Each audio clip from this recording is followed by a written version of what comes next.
नमस्कार मंडळी, आज आपण गावरानी पद्धतीने मटण रस्सा कसा बनवायचा हे बघणार आहोत. चला मग वेळ न वाया घालवता रेसिपीला सुरुवात करूया.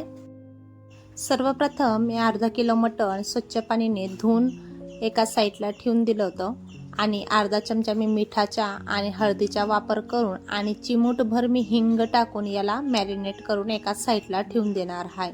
बघा, या पद्धतीने नाही जरी तुम्हाला मॅरिनेट करून ठेवायचं असेल आणि अशीही तुम्ही फोडणी दिली तरीही चालणार आहे, पण माझ्याकडे टाईम होता म्हणून मी हे मॅरिनेट करून ठेवून दिलं होतं.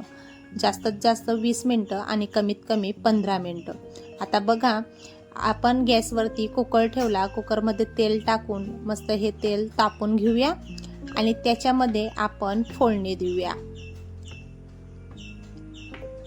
आता तेल मस्त तापलेलं होतं आणि मी जिऱ्याची फोडणी दिली. अर्धा चम्मच जिरं आणि एक कांदा चिरून घेतलेला होता बारीक. त्या कांद्याला आपण आता परतून घेऊया.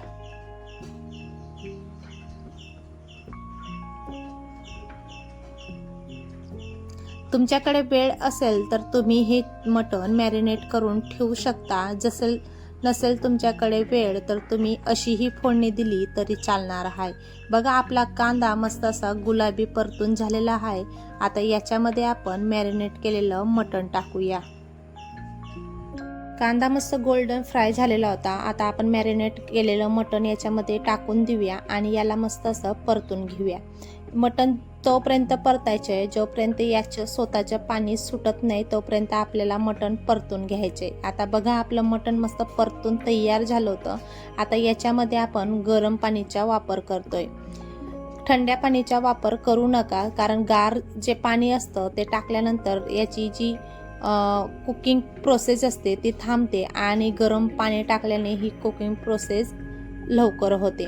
बघा, या पद्धतीने आपण गरम पाणी टाकून दिलेलं आहे. मी 4 ग्लास गरम पाणीचा वापर केला आहे. आता आपण झाकण लावून 3 ते 4 शिट्ट्या आपण याच्या घेऊया. आणि हो मंडळी, तुम्हाला एक निवेदन आहे, तुम्ही ही रेसिपी कुठून बसून बघताय हे मला कमेंटमध्ये नक्की सांगा. आणि व्हिडिओ जर आवडला असेल तर व्हिडिओला एक लाईक आणि आपल्या चॅनलवरती नवीन असाल तर चॅनलला सबस्क्राईब नक्की करा. तिकडे आपलं मटण शिजून तयार झालेलं होतं तोपर्यंत मी मसालेही भाजून घेतले होते.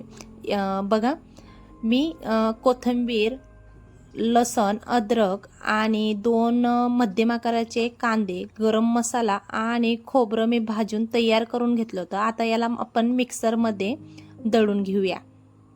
पाणी न टाकता आपल्याला हा मसाला दळून तयार करून घ्यायचा आहे. बघू शकता, या प्रकारे आपण मसाला दळून घेतलेला आहे. आता आपलं मटण पण शिजून तयार झालेलं आहे. मी तुम्हाला व्हिडिओमध्ये दाखवतेच. बघा, मस्त असं आपलं सुटसुटीत मटण शिजून तयार झालेलं आहे. अगदी 3 ते 4 सेकंडमध्ये आपलं हे मटण शिजून तयार होऊन गेलेलं आहे. आता हे मटण शिजून तयार झालेलं आहे. आता आपण पुढची कृती करून घेऊया. आता मी कढईमध्ये 3 पड्या तेल तापवायला ठेवून दिलेलं आहे. तेल मस्त असं तापल्यानंतर आपण जो दळलेला मसाला होता तो मसाला आपण याच्यामध्ये आता परतून घेणार आहोत. बघा, या पद्धतीने हा मसाला आपण याच्यामध्ये टाकूया आणि याला असं परतून घेऊया. मसाला मस्त असं तेल सुटेपर्यंत आपल्याला परतायचा आहे. आता बघू शकता तुम्ही मसाल्यामध्ये मस्त असं तेल सुटलेलं आहे. आता याच्यामध्ये आपण घरगुती मसाले टाकूया. दळायच्या वेळेस आपण चटणी पावडर किंवा मसाल्याचा वापर केला नव्हता, फक्त गरम मसाले टाकले होते. आता 2 चमचा मी चटणी पावडर आणि 1.5 चमचा मटण मसाला टाकून आता याला आपण परतून घेऊया. हे मसाले तोपर्यंत परतायचे जोपर्यंत याच्यामध्ये असं तेल सरसरीत सुटत नाही तोपर्यंत आपल्याला हे मसाले परतून घ्यायचे. आता बघा, मी अर्धा चमच्यापेक्षाही कमी हळदीचा वापर केला आहे. हळदी टाकल्याने भाजीला रंग मस्त येतो म्हणून आपण हळदीचा वापर केला.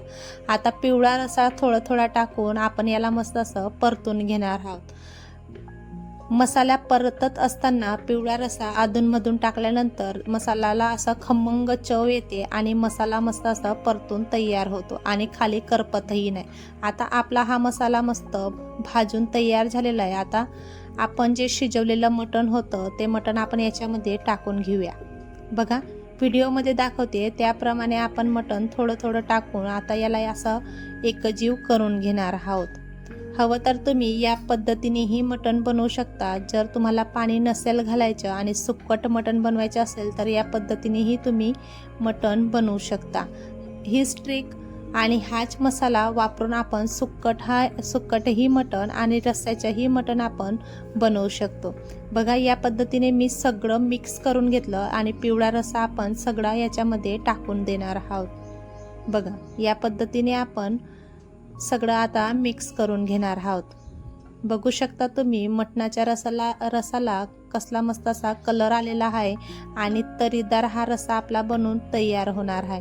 आता मी वरून थोडं गरम पाणीचा वापर करते. मला थोडा रस्सा जास्त हवा होता म्हणून मी गरम पाणीचा वापर करून घेतलेला आहे. आता घट्टसर आणि दाटसर आपला रस्सा व्हायला पाहिजे यासाठी मी एसरच्या पिठाचा वापर करते. जर तुम्हाला एसरचं पीठ कसं बनवायचं याचा व्हिडिओ पाहिजे असेल तर मी सेपरेट हा व्हिडिओ घेऊन येईल. आता चवीनुसार आपण मीठ टाकून घेऊया आणि याला असं दणदणीत एक उकळ घेऊन घेऊया.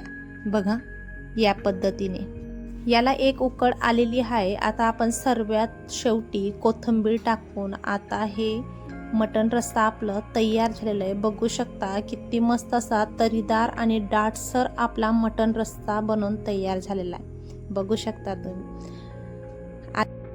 कोण कोण या पद्धतीने मटण रस्सा बनवतं हे मला कमेंटमध्ये नक्की सांगा. आणि जर तुम्हाला ही रेसिपी आवडली असेल तर व्हिडिओला एक लाईक नक्की करा. बघा या पद्धतीने आपला मटण रस्सा आता तयार झालेला आहे. कसा वाटला तुम्हाला हा मटण रस्सा? भेटूया आता आपण अशाच नवीन झणझणीत आणि चमचमीत रेसिपीमध्ये. तोपर्यंत खात राहा आणि मेन म्हणजे हसत राहा. धन्यवाद.